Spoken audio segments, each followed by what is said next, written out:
Bueno, mientras tanto, bueno, les quiero agradecer muchísimo por la invitación.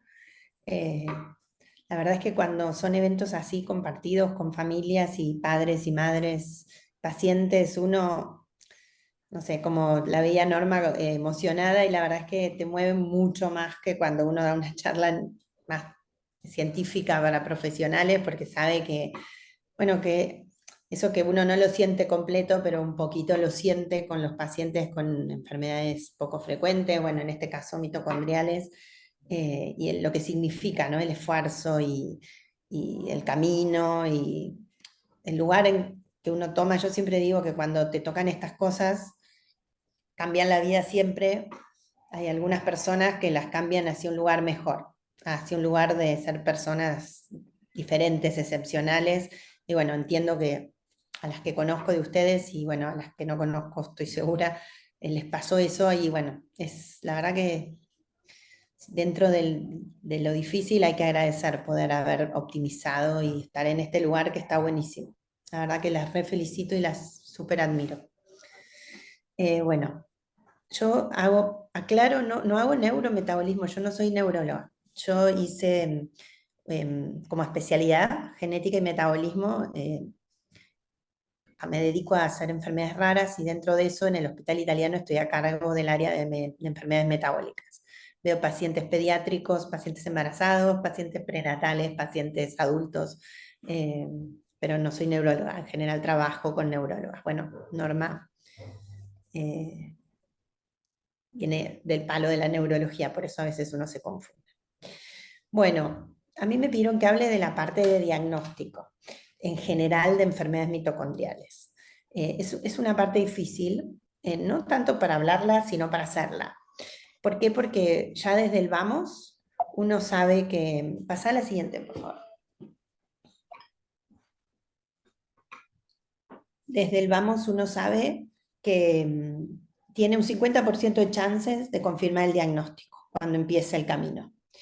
Y esto también sabe que debe haber muchas enfermedades mitocondriales que todavía no sabemos que son enfermedades mitocondriales, porque estamos acostumbrados, cuando Norma hizo la historia del síndrome de Lee, contó, como pasó en la mayoría de las enfermedades raras, que se describe primero un paciente y después durante muchos años se buscaron pacientes idénticos a ese, porque no teníamos más recursos que juntar lo clínico. Alguien había hecho un esfuerzo extra, había encontrado y descrito y publicado una situación, y el resto copiábamos, decíamos, bueno, a ver si eso que está publicado es igual a mi paciente. Algunos iban publicando. Después vino la posibilidad de hacer estudios genéticos más dirigidos, que en mitocondria es muy difícil porque los pacientes, miren, tienen pacientes con clínicas muy parecidas con síndrome de Lee y muchísima variabilidad en errores genéticos. ¿Dónde está? No importa. Lo que importa es que no se prende bien esa fábrica de energía por distintas razones, como una buena fábrica tiene muchísimos trabajadores, y sea cual sea el que está faltando ahí, va a dar síntomas, por ejemplo, en este caso neurológicos. Pero a veces dan síntomas digestivos, a veces da síntomas endocrinos, y puede dar, a veces da síntomas oftalmológicos, a veces da una conjunción de síntomas. Entonces, cuando las cosas están todas dichas, es fácil. Pero lo interesante es que uno tendría que poder detectar pacientes que a lo mejor a lo largo de su vida tienen pocos síntomas o que empiezan con pocos síntomas.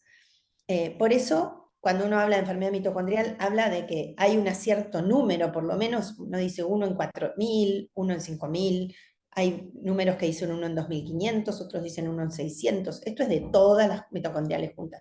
Pero la realidad es que hay veces que hay pacientes adultos que uno ve que tienen a lo mejor solamente fatiga crónica o cosas menores, no gigantes, como a lo mejor lo que estábamos hablando hasta ahora, y tienen una historia que es compatible con una enfermedad mitocondrial. Con lo cual, no sabemos realmente qué número hay, y sabemos que dentro de los casos típicos que clínicamente estamos muy convencidos de que es una disfunción mitocondrial, solamente en el 50% podemos diagnosticarlo. Pásame la siguiente.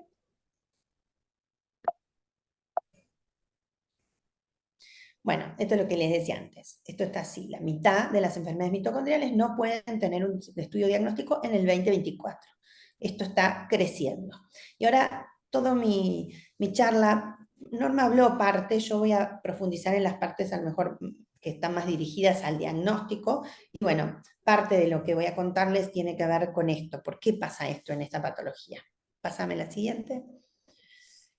Bueno, nosotros tenemos distintas fuentes como para poder fabricar ATP, que es la nafta que tienen las células para funcionar, pasa a la siguiente, y todas las distintas fuentes, sea la glucosa, sean los aminoácidos, sean los ácidos grasos, van a terminar pasando por la mitocondria para dar energía. Hay un porcentaje chiquito que se puede dar energía sin pasar por la mitocondria. Pasa, por favor. Ah, se trabó. Bueno, lo primero que nosotros tenemos que sospechar es desde la clínica. Siempre de medicina uno empieza con la clínica. Entonces, como yo les decía antes, hay distintas fuentes, hay distintos tejidos que usan distintas fuentes, entonces uno dice, bueno, a ver, ¿qué tejidos son los que más energía usan?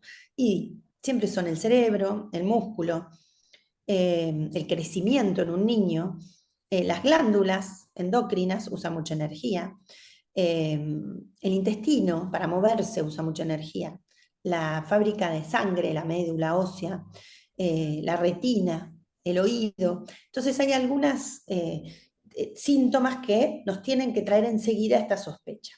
Y después hay algunos reflejos en el laboratorio que nos hablan de falta de energía. Los más típicos que podemos ver en laboratorios comunes son la hipoglucemia, el láctico elevado, puede ser el amonio también. Y después cuando uno va a estudios más específicos metabólicos, como dijo Norma, a veces hay algunos intermediarios del funcionamiento de parte de la mitocondria, que es el ciclo de Krebs, en los ácidos orgánicos ser orina, puede estar cetóxico, puede tener carnitina baja, hay algunas cositas que la alanina en los aminoácidos, cosas indirectas, pero ninguna es que uno dice, si yo tengo esto, listo, es mitocondrial. Pásame. Con lo cual, tengo los síntomas, tengo el laboratorio, pero tengo que seguir pensando. Estudios que suman son los estudios complementarios, o sea, por ejemplo, el fondo de ojo, la imagen como mostraba Norma, cuando uno tiene una imagen o tiene un ecocardiograma, que tiene unas características específicas y uno dice, bueno, esto se ve mucho en mitocondria, y bueno, ahí, pum, de golpe subo puntos en la búsqueda. Puede ser en la imagen que haga la espectroscopía, buscando metabolitos, bueno, lo bioquímico que hablamos antes, la biopsia, que hoy en día, salvo en adultos, en que todavía podría servir si tengo estas fibras específicas, eh, pero que salvo que pueda hacer el estudio enzimático, realmente hoy uno el costo y el beneficio no se condicen, o sea, es más el costo de una anestesia, un estudio traumático en un paciente lábil, que lo que me va a dar si no hago la actividad enzimática. Y por último, el estudio genético. Todo esto junto suma, a veces no tengo la confirmación genética, a veces no puedo hacer el estudio enzimático, a veces en el tejido que elegí el estudio enzimático no es anormal, no tengo la anatomía patológica, no tengo neuroimágenes, y con lo otro, o con la sospecha clínica nada más, tengo que seguir pensando que mi paciente, si no tiene otra causa para los síntomas que tiene, que en general a nosotros nos llegan ya estudiados, y bueno, puede tener una disfunción mitocondrial, y yo hago las intervenciones para cuidarlo, porque eso no le hace mal a nadie. Entonces, en esos pacientes, bueno, uno intenta como evitar estos episodios y tratar mientras sigue buscando. Pásame, por fin.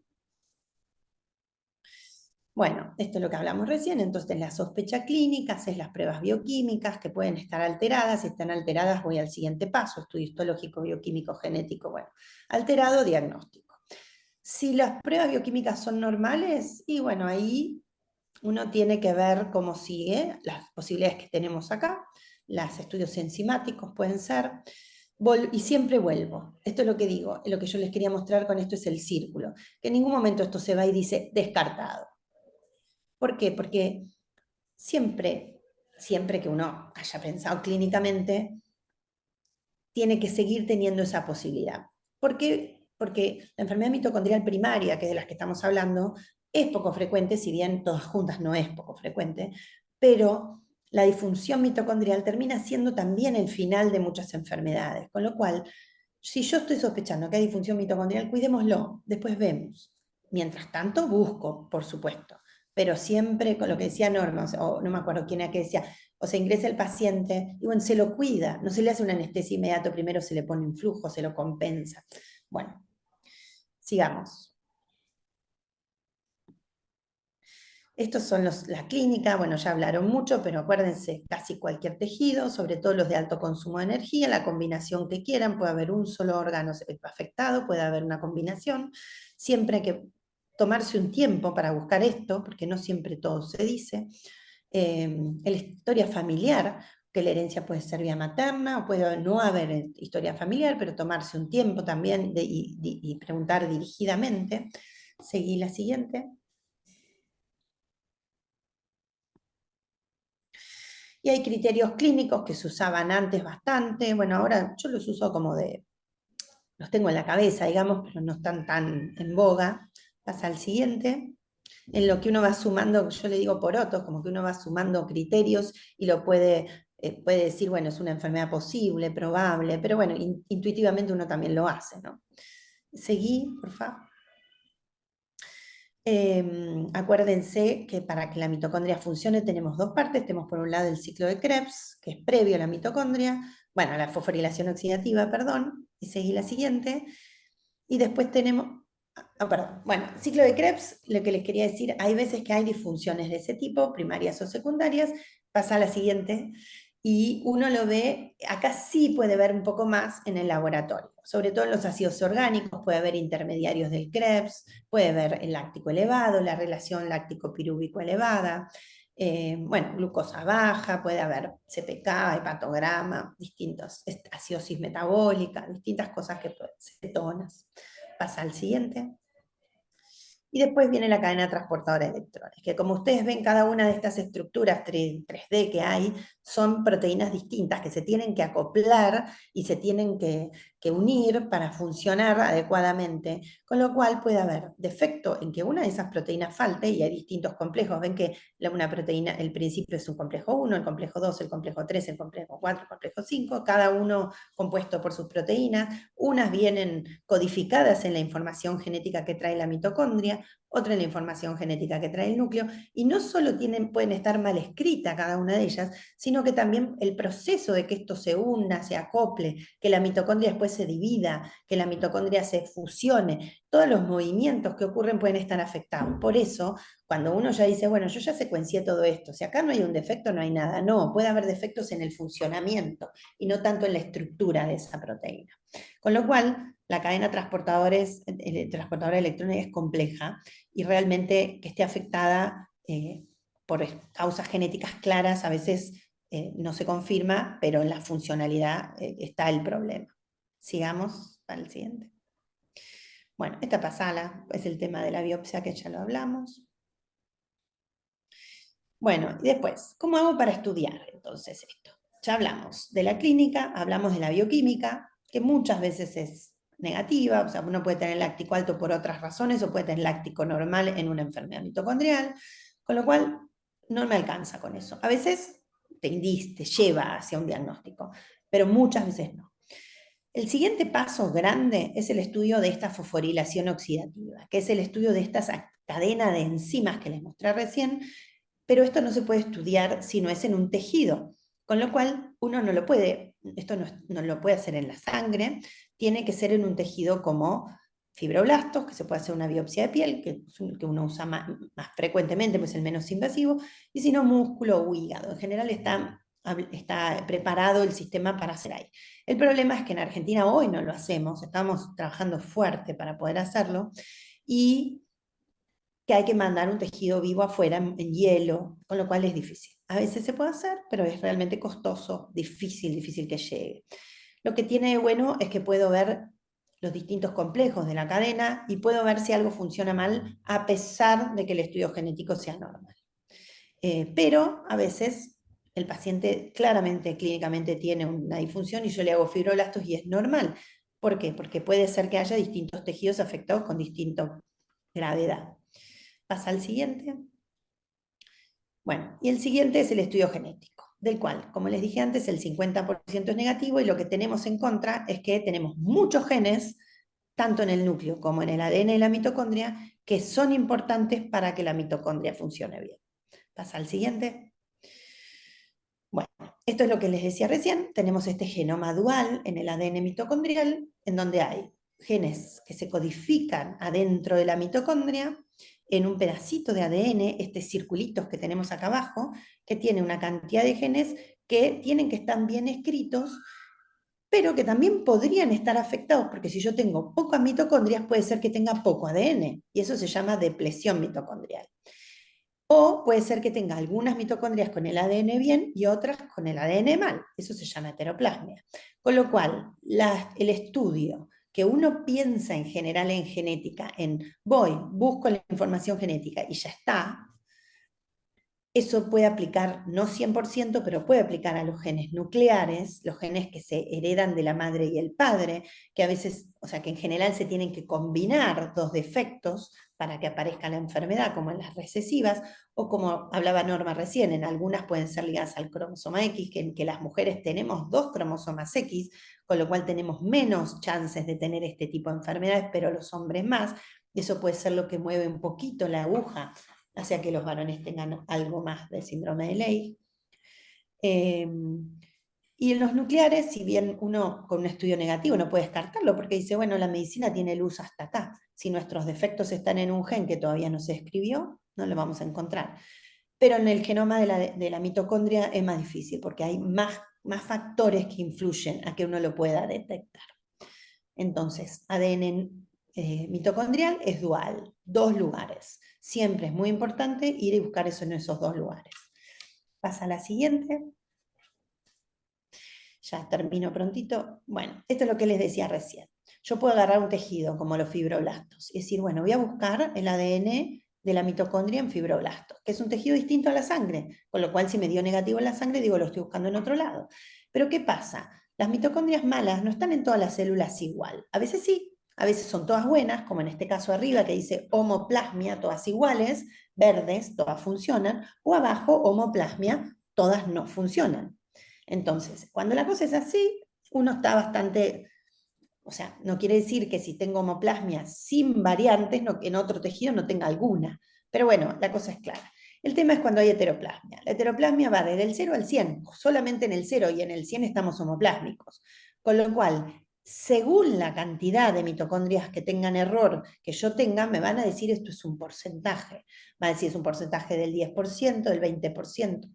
Hasta hace muy poco no podíamos detectar cambios de menos del 30%. Hoy podemos detectar hasta 1,5%. Pero es verdad que si yo les estoy hablando de 1,5% y le saqué una línea de células de una biopsia de fibroblastos, justo a lo mejor la de al lado tenía un poquito más. Con lo cual, un negativo no me descarta, un positivo hay que tomarlo.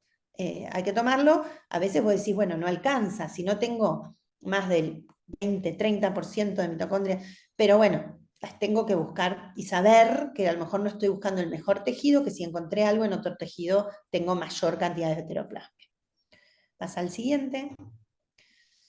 Bueno, y después teníamos esto de que yo les decía, las mitocondrias pueden estar bien. Yo puedo secuenciar el ADN de la mitocondria y estar bien, pero tener pocas mitocondrias. Eso no se testea con una secuencia, porque yo cuando secuencia, como yo te digo, tengo 15 libros o tengo uno solo, pero los leo todos juntos, una hoja arriba de la otra. Yo no sé, si yo leo bien, digo acá no hay problema. Entonces, hay otros test como para ver el tema de si hay pocas mitocondrias. Y la sobreamplificación de mitocondrias puede darse a veces cuando las mitocondrias están tratando de compensar un defecto funcional de las mitocondrias.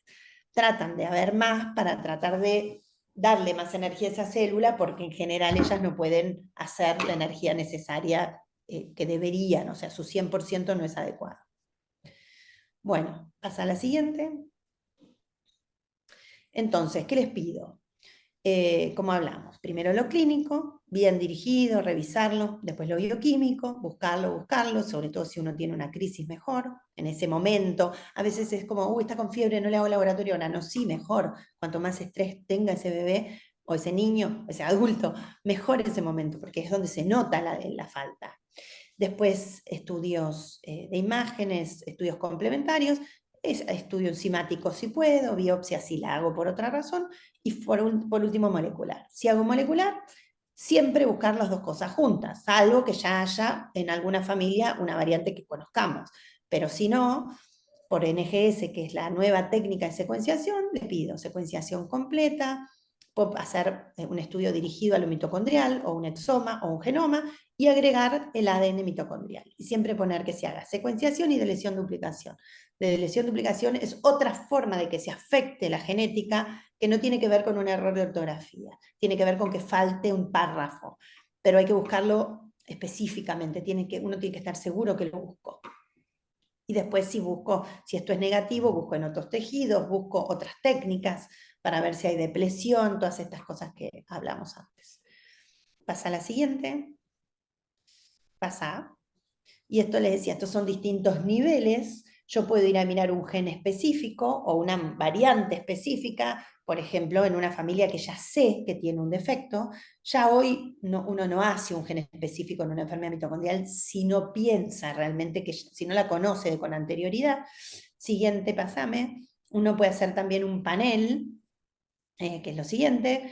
El panel, uno puede decir, bueno, tengo defecto de complejo 1, secuenciame todo lo que tiene que ver con complejo 1, con complejo 2, tengo ley, secuenciame todo lo que se conoce hoy hasta ley.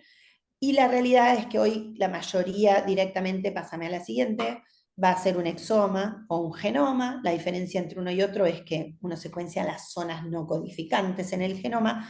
Todavía no tenemos tanta posibilidad de ganar con un genoma, si bien de a poco se está pasando, porque no interpretamos también esa genética, cómo funciona esa zona. Pero bueno, exoma completo, con análisis del número de variantes en el número de copias y ADN mitocondrial, y después la parte de qué laboratorio lo analiza es muy importante. ¿Qué heteroplasmia te informa? Es muy importante. ¿Qué nivel de mosaicismo te informa? Es muy importante.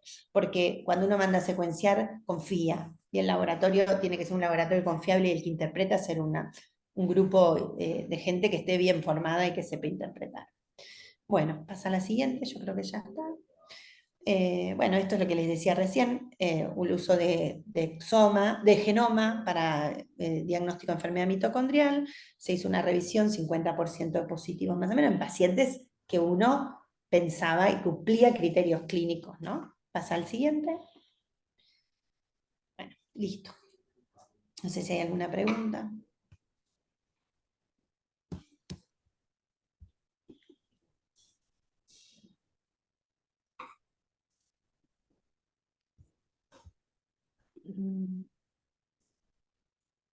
Gracias, doctora. Ya dejé de compartir, ¿no? Dice Fundación SERF. No te vemos a vos, digamos. No, una pregunta que por ahí podríamos hacerle es si determinar la alteración de la mitocondria cambiaría la evolución, digamos. Mira, la verdad es que es tan variada la clínica y cada vez nos damos más cuenta que encontrar la causa no te va a determinar el futuro. Muchas veces uno quiere hacer el estudio genético para saber qué va a pasar. Y yo siempre digo, cada persona es distinta, es un universo. Más en disfunción mitocondrial, la genética es diferente en los distintos pacientes, la historia es diferente. El paciente que nace hoy va a tener por delante ya mucho más conocimiento. Y, y bueno, hay cosas que uno hace en común, cofactores, evitar estrés, y hay cosas que uno hace específico. Bueno, Norma les explicó, hay una, por ejemplo, la déficit de piruvato de cirogenasa, uno le da tiamina a altas dosis y muchas veces mejoran. Algunos prefieren, o sea, van mejor con dietas más ricas en grasas, más dietas ricas en hidratos. O sea, hay cosas que uno puede, del déficit de CoQ, o sea, uno le da dosis altas a un déficit de CoQ. Yo siempre creo que tener diagnóstico te hace manejar mejor al paciente. Como médico, a mí me tranquiliza saber que ese es el diagnóstico, me tranquiliza saber que yo voy a estar atrás de posibilidades distintas en una cosa específica, porque esto es como decir infección. O sea, vos me decís, ¿qué importa hacer el cultivo? Si yo sé que tengo una faringitis, importa, porque el cultivo te dice que antibiótico, y bueno, pero si yo le doy a la faringitis, a todas le doy, bueno, pero va a haber uno que no era justo, o a lo mejor le di, era un virus, ¿O por qué COVID? Y por otra, ¿cómo que? Para decirle a la familia qué riesgo tiene con otros embarazos. O sea, hay mucho alrededor del diagnóstico. Y otra cosa, eso hasta ahora. Hoy, la verdad, Norma estuvo, hace 2 semanas estuvimos en un congreso, realmente están floreciendo unas posibilidades diagnósticas mágicas. Hasta hace poco, los últimos 5 o 10 años en otras patologías metabólicas y hoy ya directamente mitocondriales, con aprobación de la Unión Europea, o sea, cosas que están funcionando, pero son diagnóstico específica porque esto es fisiopatología, o sea, yo tengo que saber dónde está el problema para poder ir a resolverlo. Con lo cual, yo creo que el que no se puede, no se puede, pero y no, en ese caso, yo digo, la medicina tiene luz hasta acá, bueno, yo llegué hasta acá. Hay veces que uno puede seguir y seguir y seguir, pero a veces que la medicina te pone límites. No, eso tenemos que seguir buscando a medida que se vayan descubriendo cosas, pero siempre está bueno hacer diagnóstico. Bueno, doctora, muchísimas gracias. Muy interesante lo último, esto que acaba de contar, muy esperanzador todo esto que cuenta.